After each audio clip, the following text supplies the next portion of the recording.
का ये चौथा एपिसोड या चौथा भाग चल रहा है। ये this is the 4th episode of this topic. और इस विषय को लेकर हम जो पुराने नियम में ये बातें दिखती है उसका लागूकरण नए नियम में हमारे लिए क्या है, इसे समझने के लिए हमें थोड़ा सा रिवीजन करना होगा। और क्या विषय है उस विषय को थोड़ा सा मैं आपको शॉर्टकट में समझाते हुए आज बहुत बेहतरीन बातें परमेश्वर से हम देखने वाले। हम विषय पर अध्ययन कर रहे वो विषय है परमेश्वर का आंगन। और आंगन को इंग्लिश में कोर्ट्स ऑफ द लॉर्ड ऐसा भी कहा गया है। आंगन के 4 प्रकार है, घर का आंगन हो या बड़े महल का आंगन हो या जो राजा रहता है उसके किले का आंगन हो।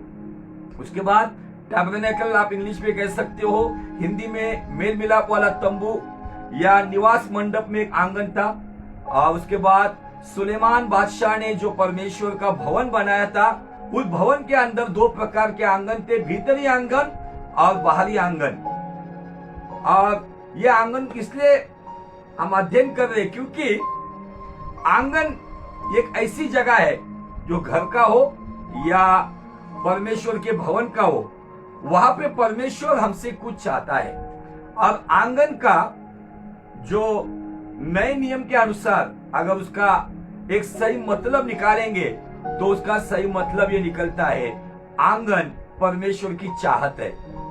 आंगन के अंदर और जाएंगे तो वहां पर पवित्र स्थान है, वहां पर परमेश्वर के स्पेशल याजकगण प्रवेश करते हैं। और उसको हमने जो नए नियम के अनुसार उसको क्या समझेंगे, अगर आंगन की चाहत है तो पवित्र स्थान में इबादत है, और जब इबादत है तो अति पवित्र स्थान या मोस्ट होली प्लेस की मोहब्बत है।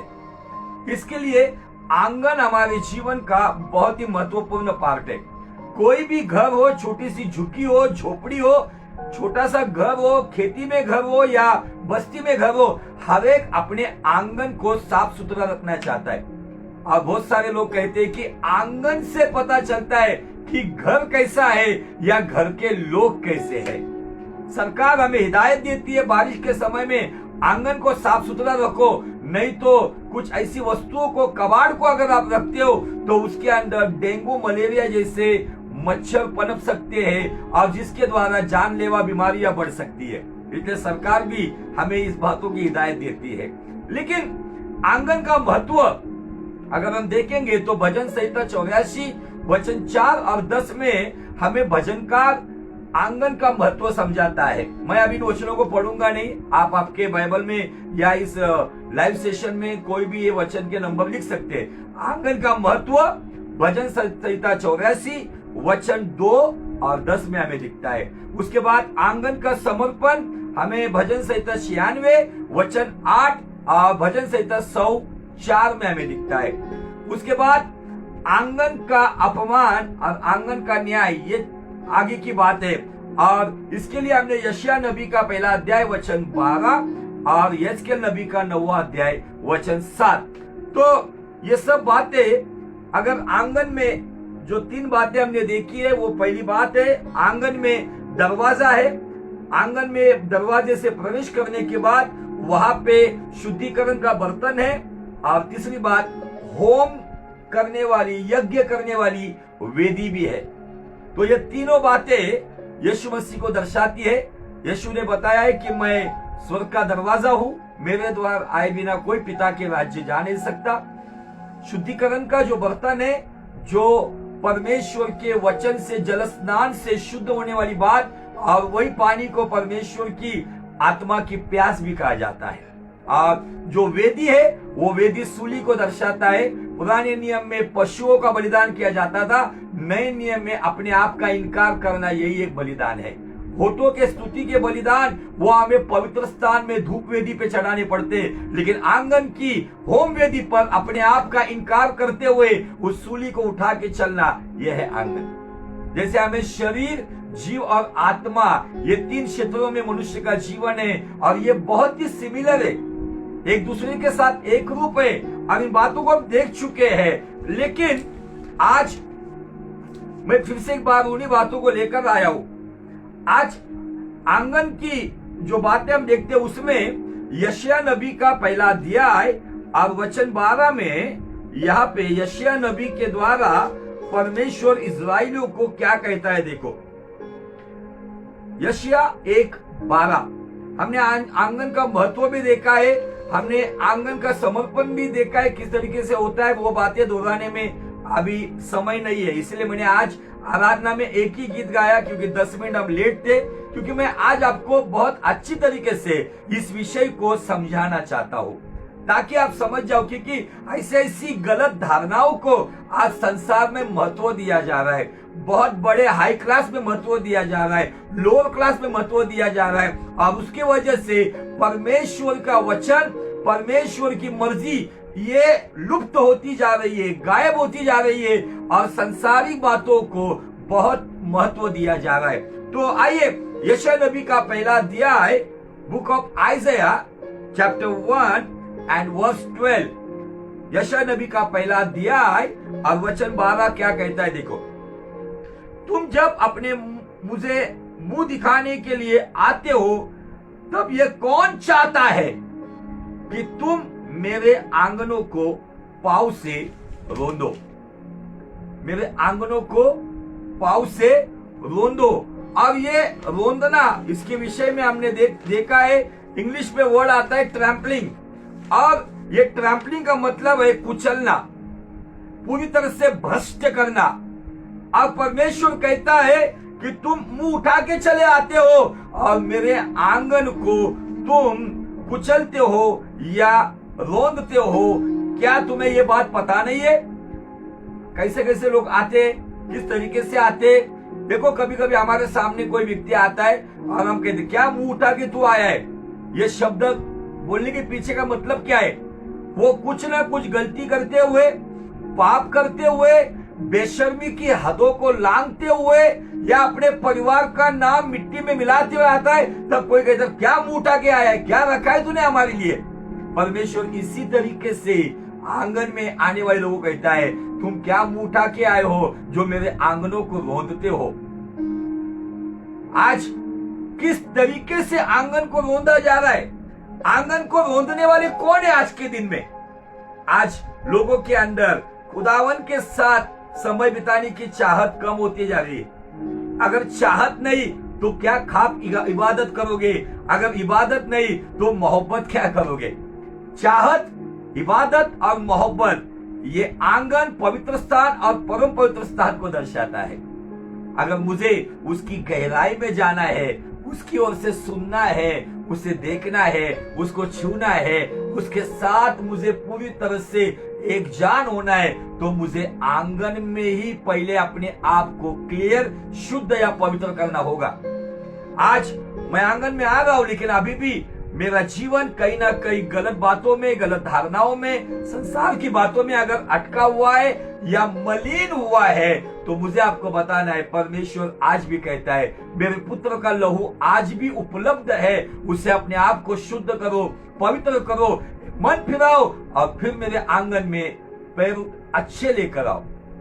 बाइबल एक जगह पे ऐसी कहती है कि सुसमाचार बताने वाले के पैर पर्वतों से उतरते वक्त मनोरम लगते हैं, सुंदर लगते हैं। एक जगह पे परमेश्वर पैरों की तारीफ कर रहा है, और यशायाह 1:12 में पैरों के द्वारा आंगन रोंदा जा रहा है, आंगन कुचला जा रहा है, परमेश्वर की चाहत के साथ खिलवाड़ किया जा रहा है, ये बातें बताई जा रही है। और आज मैं थोड़ा स्टेप बाय स्टेप लेकर जाना चाहता हूं। आज आंगन को भ्रष्ट कौन लोग कर रहे? परमेश्वर की जो चाहत है, परमेश्वर की उपस्थिति में आने की जो चाहत है, या परमेश्वर के एटमॉस्फेयर में उस वातावरण को भ्रष्ट करने वाले कौन है? 5 कैटेगरी के लोग हैं। उसमें नंबर 1 सेवक हो, कोई भी हो, फिर अभी बहुत so called profit, so called apostle, बहुत सारे आपको सैकड़ों प्रॉफिट इन दिनों में मिलेंगे। मैं जब सोच रहा था कुछ दिन पहले कि प्रभु, ये अगर आपका थोड़ा स्टडी होगा, ये 2017 से ये प्रॉफिटिक मिनिस्ट्री और अपोस्टलिक मिनिस्ट्री सारी दुनिया में बड़ी तादाद में खड़ी हो रही है। तो इसके लिए जवाब क्या है? क्योंकि यीशु मसीह ने खुद अंतिम समय में उसके आने के पीछे जो चिन्ह दिए थे, वो चिन्ह में उसने कहा था झूठे नबी। आज जो वो उठ रहा है, किसी को पास्टर नहीं होना है, इवांजेलिस्ट नहीं होना है, बाइबल टीचर नहीं होना है, लेकिन प्रॉफिट और अपोस्टल होना है, क्योंकि ये टाइटल सामने लगाने के बाद उनको लगता है कि हम कुछ है, लेकिन हम इसके खिलाफ नहीं है। कुछ परमेश्वर ने चुने हुए जेन्युइन प्रॉफिट भी होंगे, लेकिन वो अपने नाम के आगे ये टाइटल यूज नहीं करते हैं, वो केवल परमेश्वर का काम करते। उस व्यक्ति के काम पर से पता चलता है कि ये सच में परमेश्वर का नबी है या नहीं। अगर नबी है तो बाइबल में पुराने नियम से लेकर नए नियम तक कोई नबी ने लोगों को खुश करने वाली बात नहीं की, तो लोगों की गलतियों पर उंगली रखते हुए उनको बताया। जैसे नाथान ने दाऊद को बताया कि जो तूने अंधेरे में किया है परमेश्वर उजाले में लाएगा। जैसे इलिया नबी ने उस स्त्री को जिसका नाम इजबेल है, उसको कहा था कि कुत्ते खाएंगे। उसका पति आहाब को कहा था इसी जगह पर कुत्ते तेरे खून को चाटेंगे। हाँ, अगर आप मीका नबी को देखेंगे, 400 नबी एक साइड में थे, आहाब और यहोशाफाट राजा, उनके सामने 400 नबी थे, और एक साइड में मीका था। मीका के गाल में थप्पड़ मारी उस आहाब ने, लेकिन मीका ने उसके लिए कहा था कि तू वापस लौट कर नहीं आएगा। नए नियम का पहला भविष्यवक्ता, जो भविष्यवक्ता होने के बावजूद जब उसे जंगल में आकर जब शास्त्री फरीसी कहते हैं कि हमें भेजा गया है कि आप कौन है बताओ, क्या आप इलिया हो, क्या आप एलिशा हो, क्या आप कोई संत हो, क्या भविष्यवक्ता हो, तब उसने ये नहीं कहा कि आई एम प्रॉफिट, उसने कहा मैं जंगल में पुकारने वाली वाणी हूं और प्रभु का मार्ग सीधा करने वाला हूं। एक सच्चे भविष्यवक्ता की पहचान यह है, वो कलीसियाओं के लोगों के विश्वास के मार्गों को टेढ़ा मेढ़ा नहीं करते हैं। तो एक सच्चे जेन्युइन अपोस्टल और प्रॉफिट की पहचान यह है, वो कलीसिया के टेढ़े मेढ़े मार्गों को सीधे रास्ते पे लेके आते हैं, उन्हें सही रास्ते पे बोध करते हैं। केवल उनको इंफॉर्मेशन नहीं देते कि तुम्हारी जन्म तारीख क्या है, तुम्हारे घर में कौन कब मरा है, तुम्हारे घर का बेडरूम का कलर कैसा है, तुम्हारे घर की कुशन कैसी है, ये नहीं बताते। ये सारे आज की डेट में पैदा हुए सो कॉल्ड, जो परमेश्वर ने बताया कि ये भरमाने वाले आएंगे, और उसने ये भी कहा था कि उसके पीछे चुने हुए लोग भी भरमा लिए जाएंगे। इसलिए कलीसिया जाग जाओ, हम किसको फॉलो कर रहे, इसका हमें पूरी तरह से एहसास होना चाहिए। खुदावन के कलाम की रोशनी में हमें चलना होगा। और आज ये सब सेवक सेविका, बहुत सारे सो कॉल्ड प्रॉफिट्स है, female profit, female apostle, female pastor, जो जिनको ऑनलाइन में आके या कहीं पर प्रचार करते वक्त सीधे कपड़े पहनने की या सर पे पल्लू लेकर परमेश्वर के वचन का आदर करते हुए प्रचार करने की भी उन्हें सीधे तरीके से ज्ञान नहीं है, और ऐसे लोग आकर आंगन को रोंद रहे हैं। जो एकदम अट्रैक्टिव मेकअप करते हुए, बालों की लटों को छोड़ते हुए, कलरफुल बालों को छोड़ते हुए लटकते झटकते प्रचार कर रहे, आज ऐसे लोगों के द्वारा आंगन रोंदा जा रहा है। नंबर 3 पे है अगुवे। वे अगुवे जो अपने अपनी कलीसिया के लीडरशिप में काम कर रहे, लेकिन कहीं ना कहीं गलत कामों में पड़े हुए हैं, और वही अगुवे आंगन को आके रोंद भी रहे।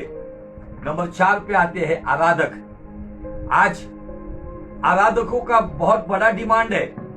उनको अगर बुलाना है तो उनकी बड़ी फरमाइशें आपको मिलेंगी, उनकी स्टाइल अलग ही आपको मिलेगी, और ऐसी ऐसी बातें उनके जीवन में कि जो नॉन बिब्लिकल है, जिनको सुर ताल तो पता है, जिनको गाने की सुर ताल पता है, अच्छा म्यूजिक पता है, लेकिन दुख की बात यह है कि उन्हें खुदा का कलाम ठीक से पता नहीं है।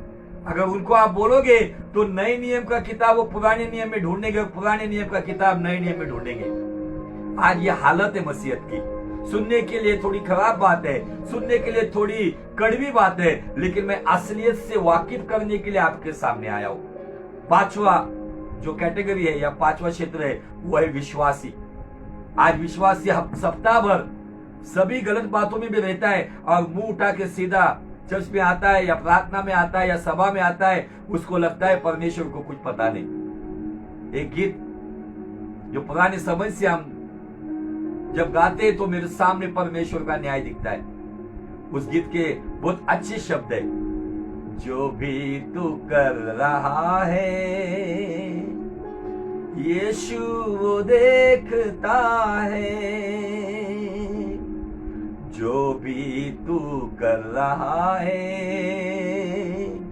यीशु वो देखता है, हर पल का तुझको इंसान, हर पल का तुझको इंसान देना हिसाब होगा, इंसाफ का तराजू यीशु के हाथ होगा।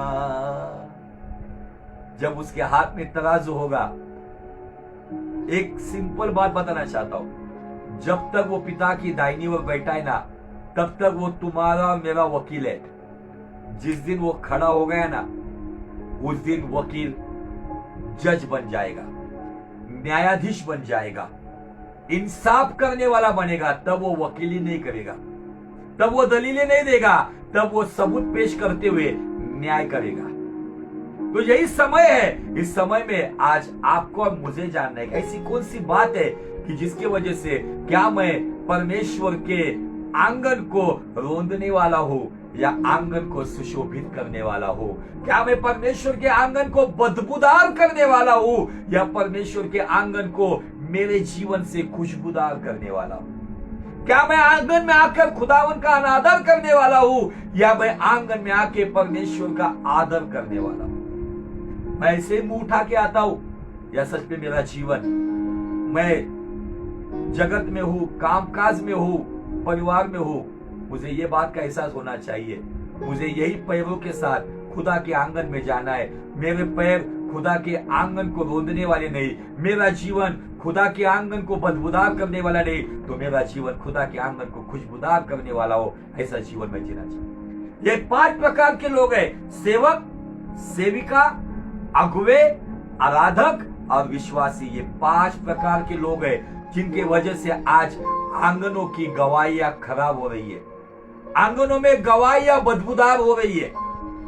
आज लज्जा की आने वाली बातें आंगनों में हो रही है। इसका कारण है कि आज ये लोग जो है जो संसार के बन गए हैं। आज आंगन कैसे भ्रष्ट हो रहा है, ये दूसरा सवाल है। आंगन 2 चीजों से भ्रष्ट हो रहा है। नंबर 1 रीति रिवाज और नंबर 2 फैशन। ये 2 चीजों ने आज भले ही लूसीफर हमारे जीवन में भले कुछ संकट और परेशानी नहीं ला रहा है, लेकिन उसने अभी उसकी स्ट्रैटेजी बदली है। पुराने नियम में अदन की वाटिका में उसके पास वो फल था, धीरे धीरे उसने अपने तरीके बदले।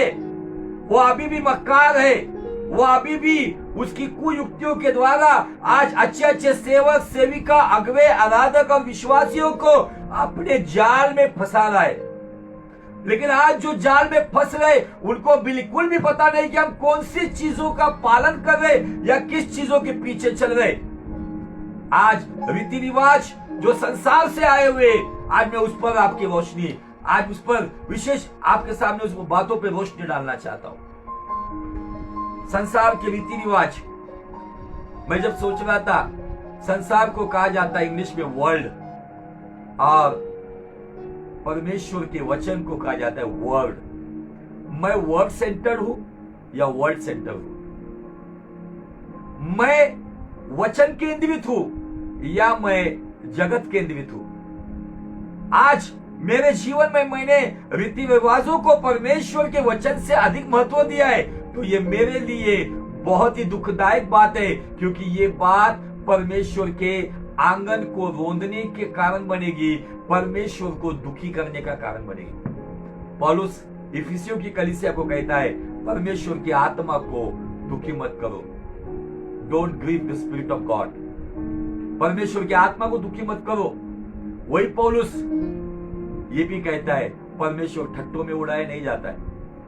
आज भले किसी व्यक्ति को पता नहीं कि हम कैसे हैं, लेकिन वो जानता है, बाइबल कहती है वो मन और हृदय को जांचने वाला परमेश्वर है, हमारे विचारों को जांचने वाला परमेश्वर है कि मैं कहां पर देखकर क्या विचार कर रहा हूं, मैं किसकी ओर देखकर मैं क्या विचार कर रहा हूं, ये सारी बातें वो जानता है। और आज रीति रिवाज में कौन सी बातें आई है, लेकिन उन बातों को देखने से पहले मैं यिर्मयाह नबी का 10वां अध्याय और वचन 1 आपके सामने फिर से एक बार पढ़ना चाहता हूं। यिर्मयाह नबी उनका 10वां अध्याय और वचन 1 क्या कहता है, देखो। Thank you father, thank you master, worship you lord. यहोवा यो कहता है, इज़राइल के घराने, जो वचन यहोवा तुमसे कहता है सुनो, अन्य जातियों की चाल मत सीखो। ये एक वचन, और इसके साथ हम जोड़ेंगे रोमियो का 12 अध्याय और वचन 2 क्या कहता है। रोमियो 12:2, इस संसार के सदृश न बनो, परंतु अपने मन के नए हो जाने से तुम्हारा चाल चलन भी बदलता जाए, जिससे तुम परमेश्वर की भली और भावती और सिद्ध इच्छा अनुभव से मालूम करते रहो। वाह, कितनी सारी बात एक वचन में। संसार के सदृश ना बनो, मन का नवीनीकरण करो, तुम्हारा चाल चलन बदलो, परमेश्वर की भली भावती और सिद्ध इच्छा को अनुभव से, तजुर्बे से मालूम करते रहो। हमें संसार का बहुत अनुभव है। अगर किसी को मेडिकल प्रोफेशन में नहीं है तो भी उसको पता है कि ये मेडिसिन किस चीज के लिए इस्तेमाल किया जाता है। आज लोगों को ये सोशल मीडिया के द्वारा, ये डिजिटल वर्ल्ड का बहुत सारी जानकारी है। कुछ लोग हैकर बनना चाहते हैं। आज ये अनुभव करने के लिए बहुत सारे लोग तिल मिला रहे हैं, लेकिन कितने हैं जो परमेश्वर की भली भावती और सिद्ध इच्छा को अनुभव करते हुए मालूम करते हैं? कितने हैं जो इस संसार के सदृश नहीं तो खुदावन यीशु मसीह के वचन के अनुसार जीवन जीना चाहते हैं? आज मेरा चाल चलन कैसा है, ये मुझे देखना होगा। तो जब पिछले वक्त मैंने थोड़ा सा बहुत फास्ट में बताया था, रीति रिवाज में जो फॉरेन कंट्री से आया है, वेस्टर्न कंट्री से आए हुए, क्योंकि ये यिर्मयाह 10:2 में इंग्लिश में दिया है, don't follow the way of Nations. राष्ट्रों के संप्रदाय का पालन मत करो, राष्ट्रों के संप्रदाय का अनुकरण मत करो। ये खुदावन ने यिर्मयाह नबी के द्वारा उस वक्त की इज़राइल के लिए बताया था, बनी इज़राइल को। लेकिन आज ये हमें कहता है, क्या ये सब फॉरेन की स्टाइल, क्या इस स्टाइल का मेरे ऊपर बहुत बड़ा प्रभाव है और वचन का कुछ भी नहीं है? मुझे जब इस वचन को पढ़ता हूं ना, तो मेरे सामने भारत का एक परमेश्वर का महान दास खड़ा होता है, जिसको खून से लथपथ पैरों वाला प्रेरित कहा गया है। खून से लथपथ पैरों वाला प्रेरित, जिसका नाम है साधु सुंदर सिंह। साधु सुंदर सिंह के किताब में एक लाइन मेरे दिल को हमेशा छूती है, और वो क्या कहती है पता है? साधु सुंदर सिंह का एक पूरी किताब का अगर निचोड़ निकालोगे तो निचोड़ ये निकलता है। वो कहता है, अगर भारत को जीतना है तो भारत को भारत के तरीके से जीतो, ना कि पाश्चिमात्य देशों के तरीके से। भारत के तरीके से मतलब सादगी से।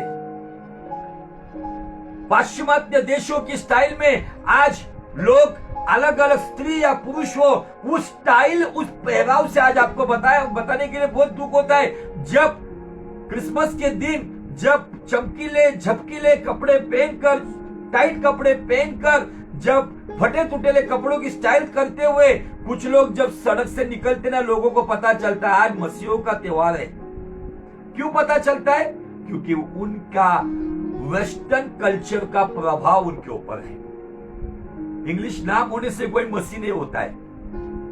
उसका जीवन मसीह के वचन के अनुसार है, वो उसके जीवन के द्वारा दर्शाया जाता है। आज ये सब बातों का प्रभाव बहुत बड़ी तादाद में गिर रहा है, और उसका ही एक अनुभव मैंने बताया कि आज वेस्टर्न कंट्री में प्री वेडिंग शूट किया जाता है। मतलब विवाह के पूर्व, अगर शादी के लिए समझो 1 महीना है, जैसे हम शादी बैन करते हैं, घोषित करते हैं 3 संडे को, उसके पहले ये होने वाला पति और होने वाली पत्नी कहीं पर बीच पर, समंदर किनारे में, जंगलों में, पहाड़ों में जाते हैं, जहां पर उनका अलग से वीडियो निकालते हैं, फोटो सेशन किया जाता है और ये प्री वीडियो शूटिंग का भूत भारत में भी आ गया है।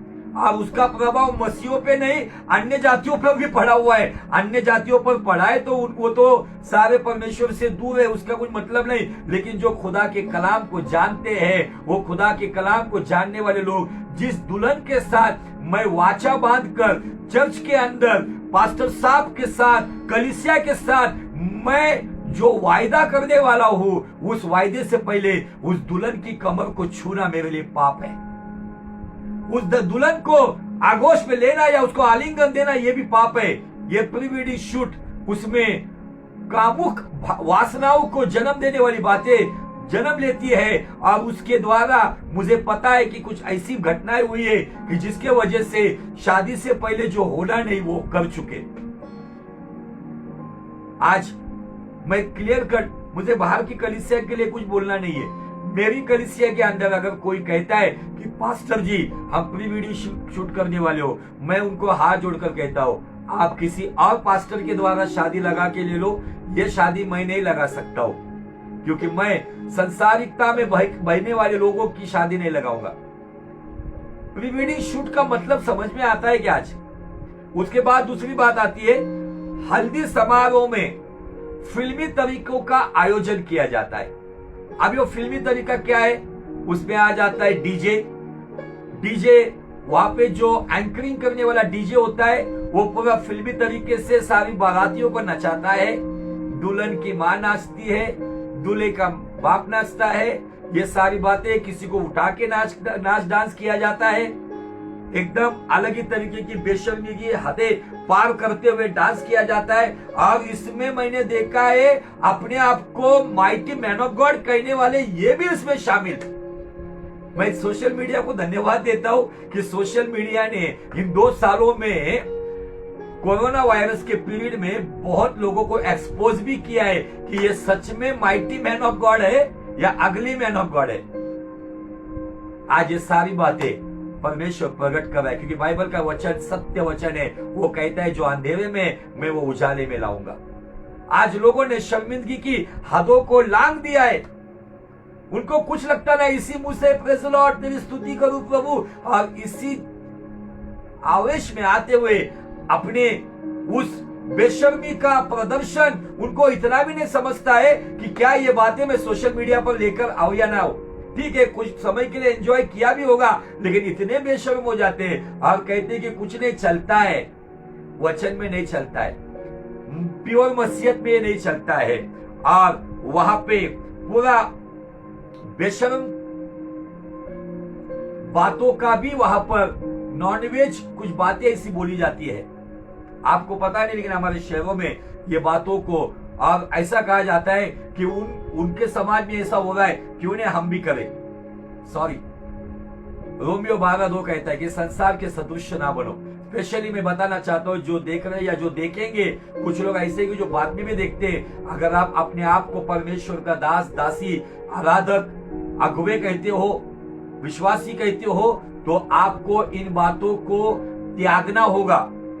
आप ये बात करेंगे तो आपको कोई बड़ा पद्मश्री का अवार्ड नहीं मिलेगा, पद्म विभूषण का अवार्ड आपको राष्ट्रपति से मिलेगा, ऐसी बात नहीं है। लेकिन ये बातें आपके जीवन के द्वारा आज परमेश्वर के आंगन को रोंदने का काम कर रही है। तीसरी बात, कल ही मेरे साथ एक पास्टर जी की बात हो गई और अच्छा होगा वो मुझे अच्छा एकदम ताजा एक पॉइंट मिल गया। वेस्टर्न कल्चर का और एक प्रभाव हमारे मसीही लोगों के शादियों में आ गया है, ऑलरेडी आ गया है। अब वो प्रभाव एक्चुअली आया कहां से, मैं बताना चाहता हूं। ये जो वेस्टर्न कंट्री में जो रोमन कैथोलिज्म जो है, रोमन कैथोलिज्म से शादियों के अंदर दूल्हा दुल्हन को प्रभु भोज दिया जाता है, होली कम्युनियन।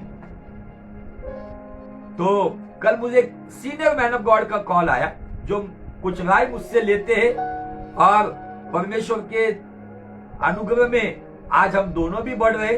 उन्होंने कहा कि पास्टर जी, मेरे जब से एक कुमार युवक की शादी होने वाली है, लेकिन लड़की वाले कहते हैं कि शादी वाले दिन हम उन्हें प्रभु भोज देना चाहते हैं और बारातियों को वाइन सर्व करना चाहते हैं।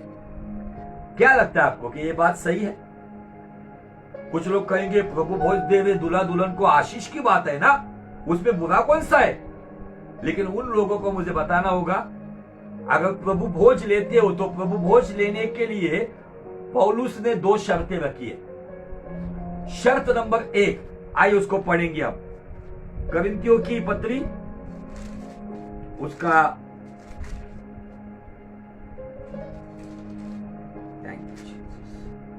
11 अध्याय और वचन क्या कहता है? देखो 11 अध्याय और वचन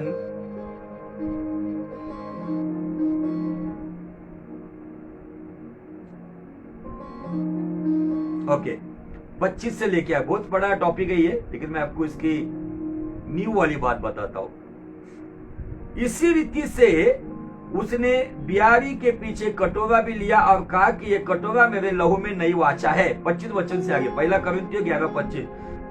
जब कभी पियो तो मेरे स्मरण के लिए किया करो। रोटी के लिए और प्याले के लिए भी ये कहा, क्योंकि जब कभी तुम रोटी खाते हो, इस कटोरे से पीते हो, तो प्रभु की मृत्यु को जब तक वो न आए प्रचार करते हो। इसीलिए कोई भी अनुचित रीति से प्रभु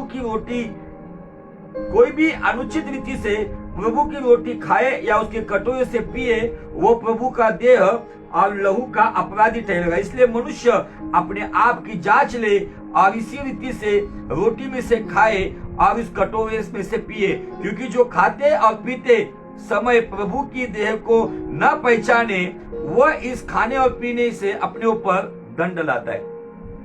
अभी यहाँ पे मैं 2 ही शर्त आपको बताना चाहता हूं। नंबर 1 वो कहता है जो प्रभु भोज लेने वाला है वो अपने आप को जांचे, और नंबर 2 पे वो कहता है कि वो उस रोटी और उस प्याले का मर्म पहचाने। हमारे मराठी में मर्म शब्द आया है और यहाँ पे दिया है देह को पहचाने। मतलब एक इतना गंभीर विधि जो चर्चेस के अंदर या संगति में हम लेते हैं। मेरा सवाल है कलीसिया को, क्या ये गंभीर विधि या ये गंभीरता से पालन करने वाला आज्ञा पालन जिसे मुझे प्रभु के स्मरण में करना है कि किस तरीके से वो गशेमनी बाग में मेरे लिए पकड़वाया गया, किस तरीके से रात भर सैनिकों ने उसकी दाढ़ी नोची, किस तरीके से उसको घसीटते हुए उस सूली को थमा दिया गया, किस तरीके से उसको 39 फटकों का मार बैठा, किस तरीके से उसके हाथों में कील, पैरों में कील और उसके सर में कांटों का ताज और फसली में भाल को घोंप दिया गया। मैं उसको स्मरण करूंगा, मैं याद करूंगा उसका आखिरी लहू का खतरा मेरे गुनाहों के लिए बहाया गया है। ये शर्त दी गई है। शादी के माहौल में क्या दूल्हा दुल्हन इस वातावरण में रहते हैं क्या? या आई हुई बाराती इस तरीके से रहते हैं क्या? नहीं। ये जो विधि को अगर हम खुलेआम लेकर आते हैं, इसकी नुमाइश करते हैं, तो मुझे आपको बताना है कहीं ना कहीं हम परमेश्वर की आत्मा को दुखी करना या ठट्टों में उड़ाने का कारण भी करते हैं। आज बहुत सारे बिलीवर चर्च फॉलो कर रहे हैं, पेंटिकॉस्टल चर्च इसको फॉलो कर रहे हैं। क्यों? अमेरिका में होता है ना, क्यों गोवा में होता है, क्यों केरला में हो रहा है, क्यों यूके में हो रहा है, हमारे बड़ा चर्च में हो रहा है, तो तुम्हारे इधर क्यों नहीं हो सकता? बड़ा चर्च और छोटा चर्च, अमेरिका हो या गोवा हो, अगर वो नॉन बिब्लिकल है तो ये हमारी चर्च में या हमारी संगति में बिल्कुल हम उसका अनुकरण करेंगे नहीं। ये तीसरी बात, ये रीति रिवाजों को आज लेकर लाया गया है और यही रीति रिवाज कहीं ना कहीं आज आंगनों को रोंदने का कारण बन रही है। आप कितना मुझसे सहमत हो मुझे पता नहीं, लेकिन मैं सत्य बता रहा हूं, वचन की नींव पर बता रहा हूं, और इसी वचन को लेकर मैं आपको आगे वचन पढ़वाना चाहता हूं। वो वचन है कलीसिया का जो पत्र है उसका 2 अध्याय। कुलुसियों की जो कलीसिया है उसका 2 अध्याय जो फिलिपियों के बाद आती है, उसका 8 वचन क्या कहता है? देखो, चौकस रहो, मतलब सावधान रहो, बी अलर्ट, चौकस रहो कि कोई तुम्हें उस तत्वज्ञान और व्यर्थ धोखे के द्वारा अपना आहेर ना बना ले। इसका सही मतलब क्या है पता है? कि ये व्यर्थ तत्वज्ञान और ये सारे व्यर्थ धोखे, आहेर बनाना मतलब शिकार बनाना, ये सारे क्या है पता है आपको?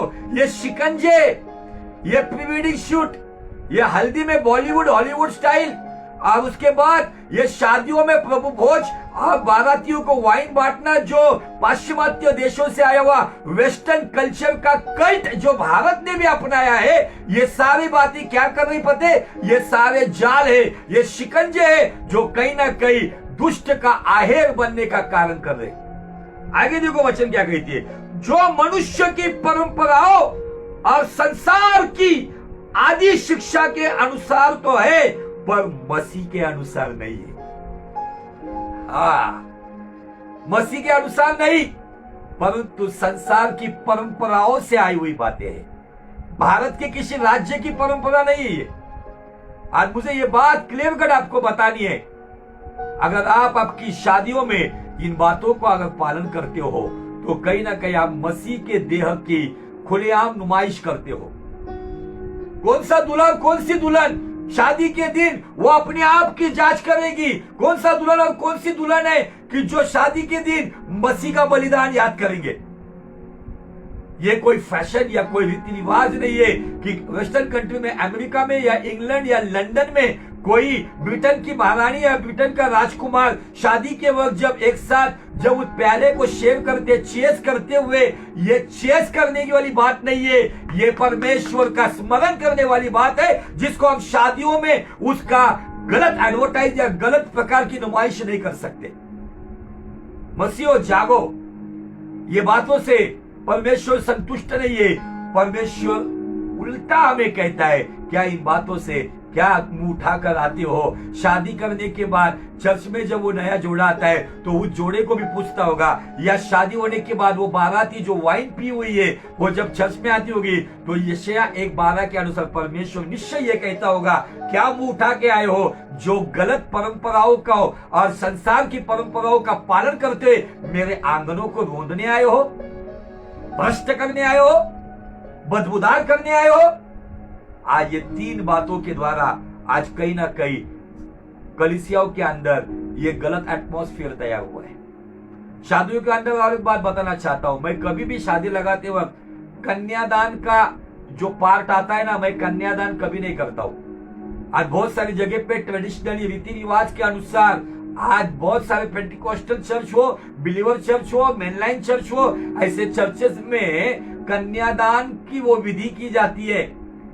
मैं उन लोगों को बताना चाहता हूं कि कन्यादान एक हिंदू कल्चर से आया हुआ पार्ट है, और ये कन्यादान उस बाप के लिए उद्धार का कारण बनता है। जो बाप अपनी बेटी का कन्यादान करता है ना, भले फिर वो पियक्कड़ हो, कैसा भी हो, ऐसा कहा जाता है उनकी माइथोलॉजी के अनुसार उस बाप को उद्धार मिलता है। लेकिन क्रिश्चियनिटी में उद्धार कर्मों से नहीं है। क्रिश्चियनिटी में उद्धार पश्चाताप, विश्वास, खुदावन को अपना जीवन देना, विश्वास के द्वारा वो उद्धार का गिफ्ट उसे मिलता है। मैं शादियों में कभी कन्यादान का पाठ करता नहीं हूं। मैं वहां पे वो ससुर और दामाद और बेटी के साथ एक वाचा बांधता हूं कि यहां से आगे ससुर कहेगा मेरी बेटी की जिम्मेदारी मैं मेरे दामाद के हाथ में दे रहा हूं, और दामाद कहेगा हाँ मैं ये जिम्मेदारी को बखूबी निभाऊंगा। बेटी कहेंगी मेरे पिता मैं कभी भी तुझे शर्मिंदगी महसूस हो ऐसा मैं कभी मेरे ससुराल में रहूंगी नहीं। ये वाचा बांधकर मैं वहां पे प्रार्थना करता हूं। शायद एक अलग तरीका होगा, लेकिन ये बिब्लिकल तरीका है। लेकिन कन्यादान करना मतलब कन्या क्या दान करने वाली चीज है, कोई वस्तु है वो कि फ्रिज दान में दे दिया, गाड़ी दान में दे दी, दहेज में, वो दान करने वाली चीज नहीं है। वो कन्या परमेश्वर के दृष्टिकोण में अनमोल है, और उसको कहा जाता है कि ये कन्या परमेश्वर की है। आमीन। और ये सब बातों ने आज मसीहत के ऊपर एक बहुत गहरा प्रभाव डाला हुआ है, और आज हमने इस प्रचार के द्वारा शुरुआत की है। भले आज कम पैमानों में आज आप लोग देख रहे हो, लेकिन मुझे पूरा यकीन है जब ये मैसेज अलग अलग जगह पे फैलेगा तो लोग सच्चाई से वाकिफ होंगे, और जो गलत रीति रिवाजों के द्वारा अपने पैरों को गंदगी से आज कहीं ना कहीं उसको भ्रष्ट कर रहे, और वही पैरों से वो अगर आंगनों में जा रहे तो उससे वो बचेंगे। और एक चीज मैं बताना चाहता हूं, थोड़ा उसका सिर्फ एक टाइटल देना चाहता हूं। अभी कुछ दिन पहले जो हमारे भारत में एक बड़ा त्योहार सेलिब्रेट किया जा रहा है, और ये मुझे बहुत अच्छा लगा कि बहुत अच्छे जो अपने आप को बहुत स्ट्रॉन्ग बिलीवर, स्ट्रॉन्ग सेवक कहने वाले लोग हैं ना, उनकी भी पोल इन दिनों में खुल गई। सोशल मीडिया सब बताता है। कौन सा त्योहार था? दिवाली। और ये दिवाली के दरमियान जो अपने फेसबुक पोस्ट पे, व्हाट्सएप पे जो खुदा के वचन भेजने वाले, किसी सेवक के वीडियो शेयर करने वाले कुछ लोगों ने अपनी लाइन पर हैप्पी दिवाली भी रखा, और उसके आगे उन्होंने यूहन्ना 8:12 जो यीशु मसीह कहता है कि मैं जगत की रोशनी हूं, मैं जगत की ज्योति हूं, जो कोई मेरे साथ है। लेकिन मुझे यह समझ में नहीं आ रहा है कि यह करने की जरूरत क्या है। बाइबल यहाँ पे स्पष्ट रीति से कहती है कि संसार की कोई भी परंपराओं का पालन करना नहीं जो मसीह के अनुसार नहीं है। आज कुछ लोग त्योहारों के साथ, आपको बताना चाहता हूं, अन्य जाति के त्योहारों को अपने जीवन में बढ़ावा देते, उसमें शामिल होते हैं, और उसके भी आगे जाके उनके साथ फोटो खींचकर अपने अपने सोशल मीडिया पर, व्हाट्सएप, फेसबुक पर भी शेयर करते हैं, जिसको उनको कुछ भी बुरा लगता नहीं कि क्या ये बात करते हुए क्या मेरा परमेश्वर आनंदित है। इस्राएलियों को कहा था कि कनानियों की कोई भी रीति रिवाजों का पालन नहीं करना, किसी भी बातों में आप शामिल नहीं होना। भले हमारे कुछ रिश्ते टूटेंगे, भले लोग हमको अलग समझेंगे, लेकिन खुदा के दृष्टिकोण में हम एक सही जगह पाएंगे। कुछ लोगों ने इस दीपावली के समय में, कुछ सेवक सेविकाओं ने लोगों को बधाइयां दी इन बातों में, हैप्पी दीपावली, वाओ। और इसी मुंह से प्रेज़ द लॉर्ड। वो दीपावली किसके लिए मनाई जा रही हो तो भी पता है आपको, उसके पीछे का कारण क्या है, ये क्यों मनाया जा रहा है। मतलब कहीं ना कहीं हम केवल संसार की रीति रिवाजों को आंखें बंद करते हुए, अगर मुझे इन बातों का अनुभव नहीं है ना, तो मुझे आपको क्लियर बताना है, इन बातों में आप पढ़ो मत। पहले जांचो ये किस बात की बधाई दी जा रही है, ये बधाई किस बात में दी जा रही है। आज इन बातों का एक गहरा असर मसीहत में पड़ा हुआ है, और उसकी वजह से आज मुंह उठा के सेवक हो, सेविका हो, अगुवे हो, आराधक हो या विश्वासी हो, परमेश्वर के आंगन को रोंद रहे। तो आजीजों, आज क्या करना है? फिर हमें अपने आप को जांचो। प्रभु, भले संसार करता होगा लेकिन मैं नहीं करूंगा। भले लोग इसको आन बान शान की बात समझते होंगे, लेकिन मेरे खुदा को यह बात पसंद नहीं, तो मैं नहीं करूंगा। अगर जब इस तरीके से आप चलोगे तो निश्चय मुझे आपको बताना है, भले संसार आपको तुच्छ समझेगा, भले आपके आस पड़ोस के लोग आपको तुच्छ समझेंगे, लेकिन स्वर्गीय परमेश्वर आपको सर्वश्रेष्ठ समझेगा। क्या इनकार कर रहे हैं आप? ये भी सूली उठाने वाली बात है, आंगन में सूली उठाने वाली बात है। इन बातों का त्याग करना, क्या मैं उसमें शामिल हो रहा हूं? मैं मनुष्य को खुश करने के लिए मैनिपुलेटिंग मिनिस्ट्री कर रहा हूं? मैं अकॉर्डिंग टू वर्ड चल रहा हूं या अकॉर्डिंग टू वर्ल्ड चल रहा हूं? मैं वर्ड सेंटर्ड मनुष्य हूं या मैं वर्ल्ड सेंटर्ड मनुष्य हूं? इन बातों